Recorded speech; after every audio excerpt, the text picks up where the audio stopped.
So what is CMMC? Well, first, the acronym stands for Cybersecurity Maturity Model Certification. I'm sure that cleared everything right up. At least now you know why that mouthful is an acronym.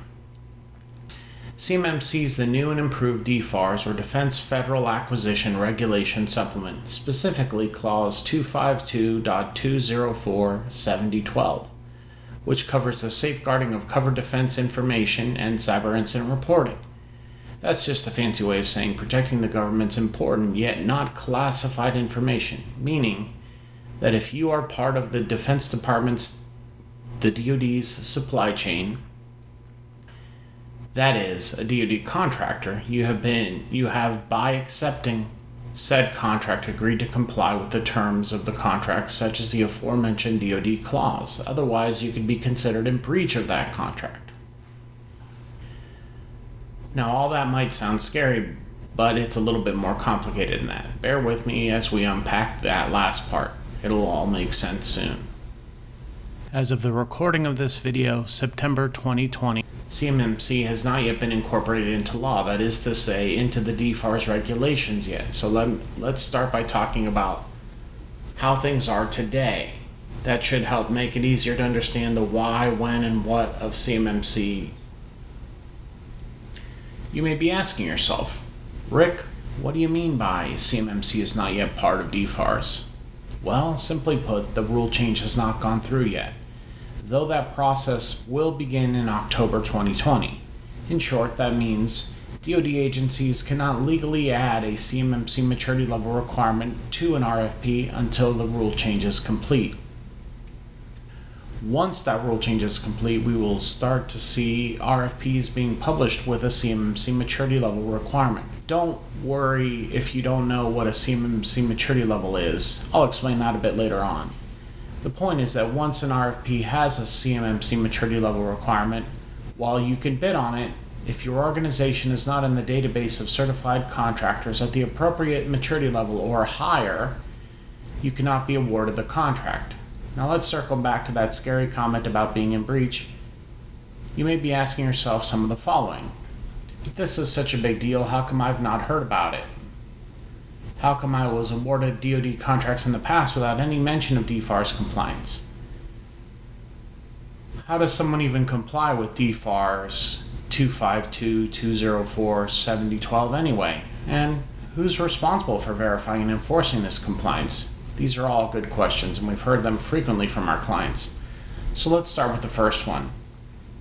If this is such a big deal, how come I've not heard more about it? And, well, that and the next one, how come I was awarded DoD contracts in the past without any mention of DFARS compliance? These two can best be answered together. The reason is that the onus of verification and enforcement was on the individual DoD agency's logistics or procurement officer. These folks are generally not IT or cybersecurity people, they're contracts folks. That plus the fact that this was not a huge priority within the DoD until recently. Just Google DoD supply chain cyber breaches. Next, how does someone even comply with DFARS anyway? Okay, let's suppose you won a bid on a DoD contract. What should have happened next? Well, the DoD agency's logistics or procurement officer should have requested to see your SSP and POAM. SSP stands for a System Security Plan, and POAM stands for a Plan of Action and Milestones. An SSP is a standard document format used primarily by federal agencies to communicate information to stakeholders about the readiness of their information systems and cybersecurity. This is a standard format detailed in NIST Special Publication 818 and required by FISMA and FedRAMP certifications, and also DFARS compliance. A POAM is like a to-do list of things that you still need to do to improve your cybersecurity posture. So currently under DFARS, cybersecurity is allowed to kind of be a work in progress, as long as you understand and document what's left to be done. However, the concept of a POAM under CMMC is going to be gone. So under CMMC, you're either 100% compliant at the time of your assessment for certification, or you just won't be certified. Just to recap, we've already kind of alluded to our last two questions. How does someone even comply with DFARS anyway, and who's responsible for verifying and enforcing compliance? A contractor complies with DFARS by performing a self-assessment using NIST Standard Special Publication 800-171 as a guide, and provides evidence to the DoD upon request in the form of an SSP and POAM, as mentioned earlier. As was also alluded to earlier, the person responsible for the verification and enforcement of DoD regulatory compliance is the DoD, typically the contract's point of contact, whose responsibility it is to ask for and verify your SSP and POAM.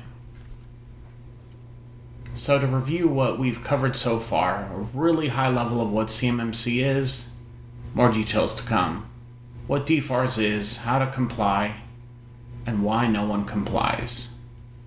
Hopefully you may be starting to guess why the DoD is moving to the CMMC model. In the next section, we'll talk a bit about CMMC maturity levels.